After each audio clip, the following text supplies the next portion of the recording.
आलसी होना और समय की अनदेखी करना उसके भविष्य को संकट में डालने का एक कारण बन गया। यह आलस्य उसके अध्ययन और अन्य कार्यों में पीछे रहने के लिए जिम्मेदार था, और यह एक गंभीर चेतावनी है कि हमें अपने लक्ष्यों के प्रति जिम्मेदार रहना चाहिए।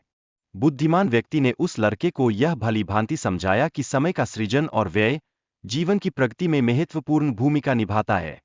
उसने एक प्रेरणादायक कहानी के माध्यम से समय के मूल्य का एहसास कराने का प्रयास किया, जो हमें सोचने पर मजबूर करता है। कहानी में एक दयालु राजा का जिक्र किया गया है, जो अपने विषयों के प्रति अत्यधिक संवेदनशील और सहानुभूतिशील था।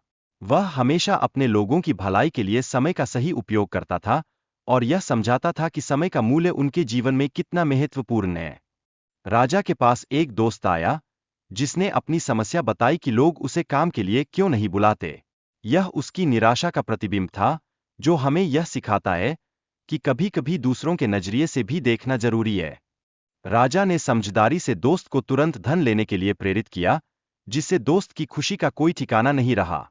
यह राजा की उदारता और सहानुभूति को दर्शाता है, जो हमें यह सिखाता है कि किसी के जीवन में सकारात्मक बदलाव लाना कितना महत्वपूर्ण है। हालांकि दोस्त ने खाने के बहाने समय बर्बाद किया और सो गया। इस आलस्य के कारण वह समय पर राजा के खजाने तक नहीं पहुंच सका।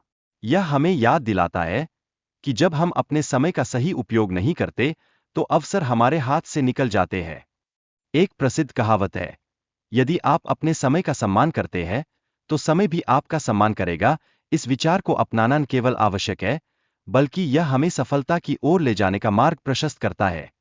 अगर हम अपने समय का मूल्य नहीं समझते हैं, तो हम अवसरों को खो देंगे और एक दिन पछताने के लिए मजबूर होंगे। इसलिए समय की कीमत को समझने के लिए हमें लगातार प्रयास करना चाहिए।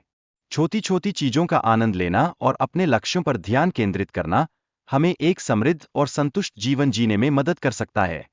यही जीवन में खुशी लाने का एक शानदार तरीका है, और यह हमें प्रेरित करता है कि हम अपने सपनों की ओर बढ़ते रहें।